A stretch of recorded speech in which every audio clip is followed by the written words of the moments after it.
Gracias, Karencita. Amigos televidentes, y celebrando el segundo aniversario de la gustada revista Primera Hora, en el segmento de recomendaciones médicas tenemos a un médico ya de casa, el doctor Carlos Núñez, que es especialista en cirugía de tórax. Bienvenido, doctor. Muchísimas gracias por la invitación y feliz aniversario.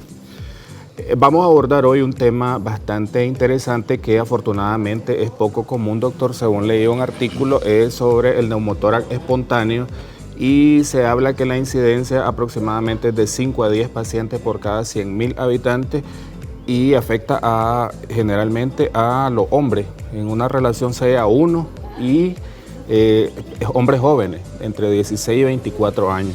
Exacto. Para iniciar, doctor, me gustaría que me dijera en qué consiste el neumotórax espontáneo.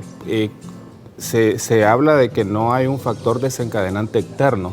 Entonces, ¿cuál es la fisiopatogenia de esta patología?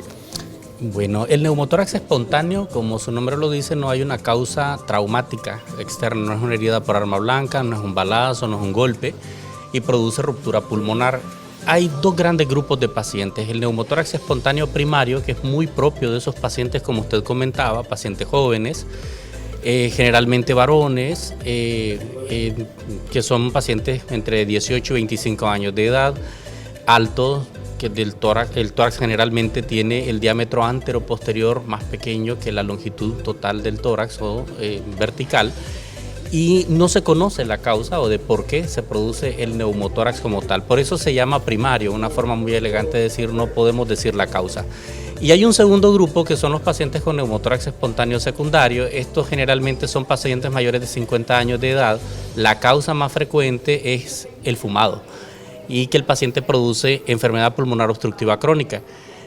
Otras causas de neumotórax espontáneo secundario, las secuelas de tuberculosis, por ejemplo, pacientes con enfermedades infecciosas que dejaron lesiones pulmonares crónicas, fibrosis, pueden incrementar la probabilidad de neumotórax. COVID, por ejemplo, en nuestro tiempo fue o es una causa frecuente de neumotórax espontáneo en pacientes con infección activa. Sí, eso en términos generales es lo que tiende a ocurrir.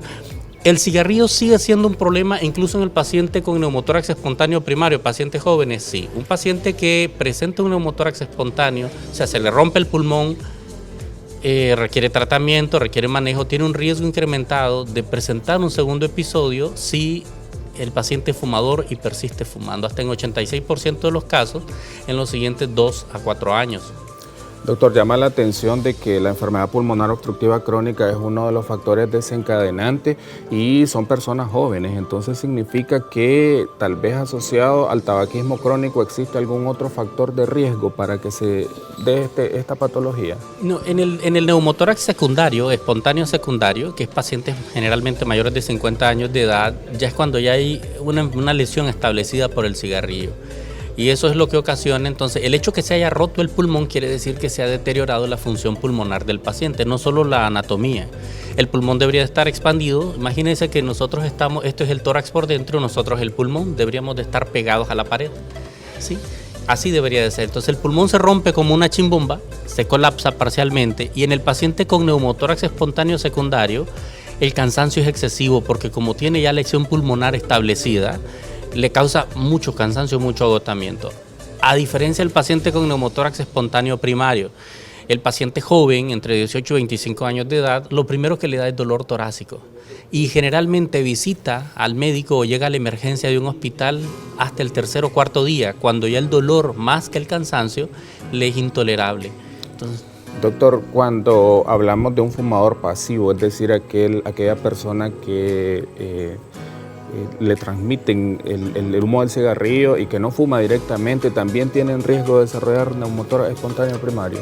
No, en realidad no se ha encontrado un factor asociado entre fumador pasivo y neumotórax espontáneo, pero sí aquel paciente que persiste en el fumado. Por ejemplo, un paciente que ya tiene enfermedad pulmonar obstructiva crónica establecida y no ha presentado neumotórax, si él sigue fumando, con el tiempo se va a deteriorar su función pulmonar y tarde o temprano va a llegar a ser muy probablemente un neumotórax espontáneo, que son de más difícil manejo, porque son pacientes que ya tienen no solamente un problema pulmonar establecido, generalmente hay otras comorbilidades, hipertensión, problemas cardíacos asociados al cigarro y al estilo de vida, entre otras cosas.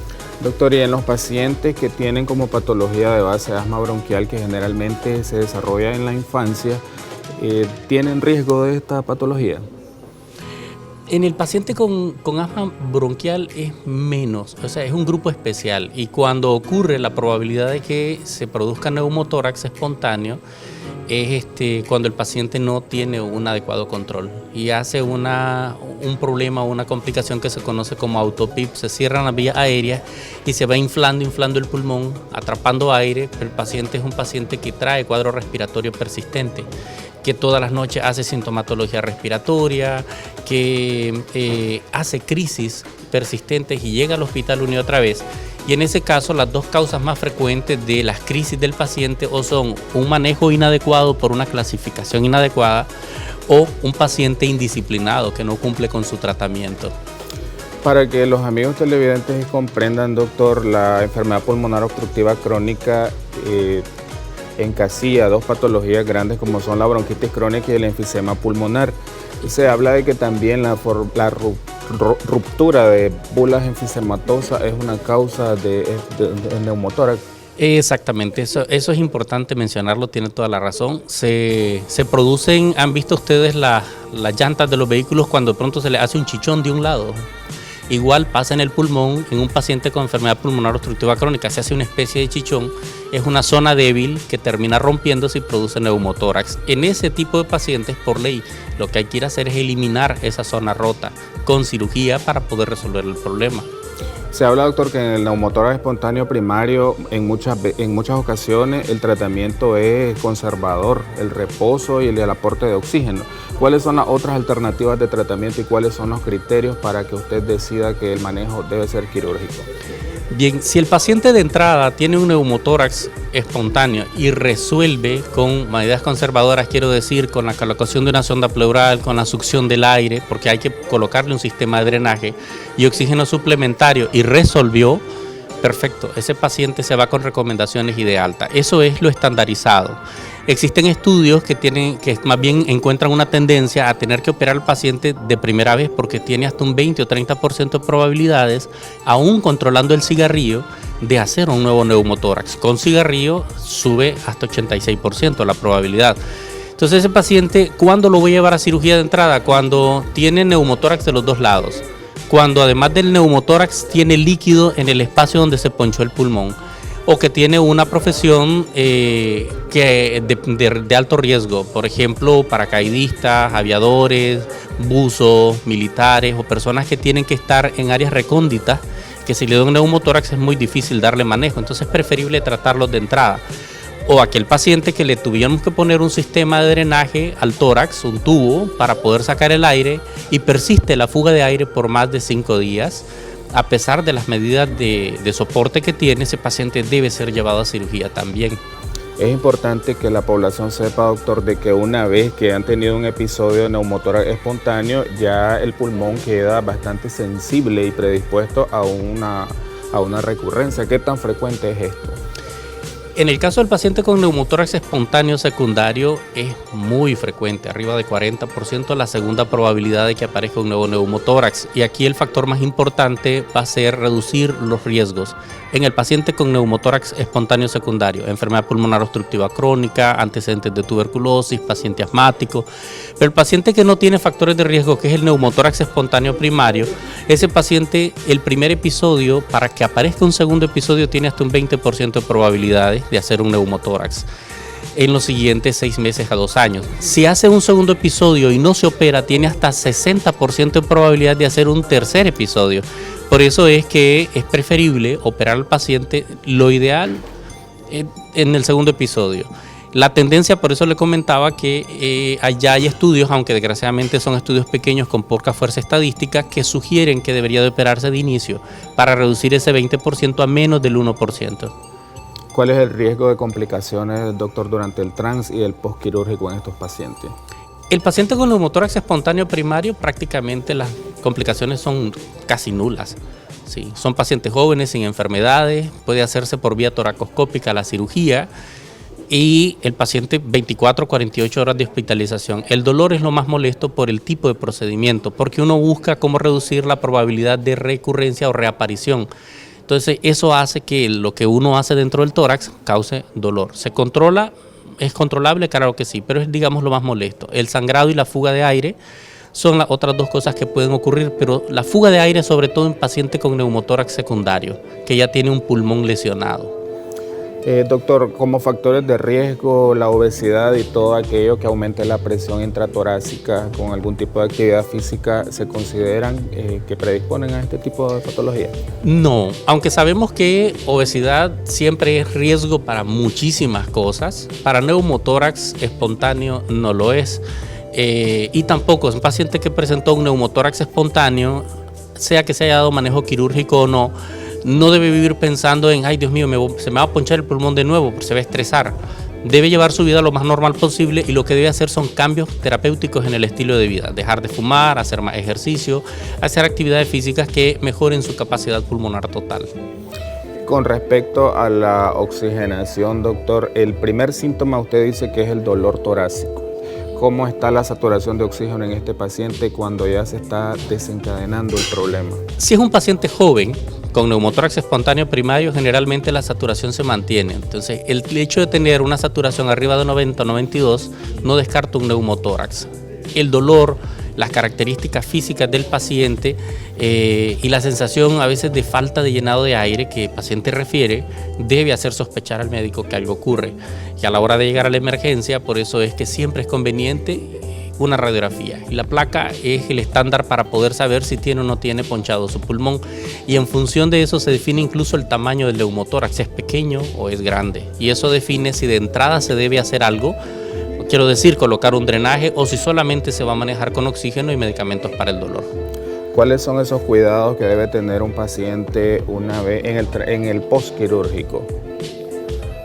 Generalmente son 10 a 15 días en los que debe evitar, digamos, hasta 21 días actividades en las que impliquen cambios bruscos de presiones de aire. Quiero decir, no montarse en un avión, por ejemplo, porque las cabinas son presurizadas, evitar bucear, evitar que por las características del procedimiento, pues generalmente al paciente tampoco le apetece hacer esas actividades en ese momento. Pero limitación física como tal, no. O sea, si quiere salir con la familia de pronto a tomarse un café, a comer algo, sí lo puede hacer. Lo que va a evitar son los deportes de contacto y actividad física extenuante durante 3 a 4 semanas. ¿Cuál es la duración de la cirugía, doctor, y las complicaciones más frecuentes que en su experiencia como cirujano de tórax ha tenido? La duración de la cirugía, dependiendo del procedimiento, si es un procedimiento abierto o toracoscópico. El estándar sigue siendo el abierto porque reduce a menos del 1% la probabilidad de neumotórax recurrente, hasta el 5% en toracoscopía. Pero la toracoscopía tiene menos dolor y menos molestia. Duran un promedio entre 20 minutos y 1 hora el procedimiento, dependiendo de las adherencias y las dificultades técnicas que se encuentren durante. Lo más, digamos, molesto es el paciente con neumotórax espontáneo primario, es el dolor postoperatorio el que debemos controlar como complicación. Y en el paciente con neumotórax espontáneo secundario es la fuga de aire. A pesar de que trabajamos y cerramos la fuga grande, el sitio de grapas o el sitio de colocación de puntadas, como es un pulmón enfermo, puede hacer que fugue un tiempo, 2-3 días. Entonces, un paciente que lleva más tiempo hospitalizado que un paciente joven. El paciente joven 24 horas después de operado se va de alta.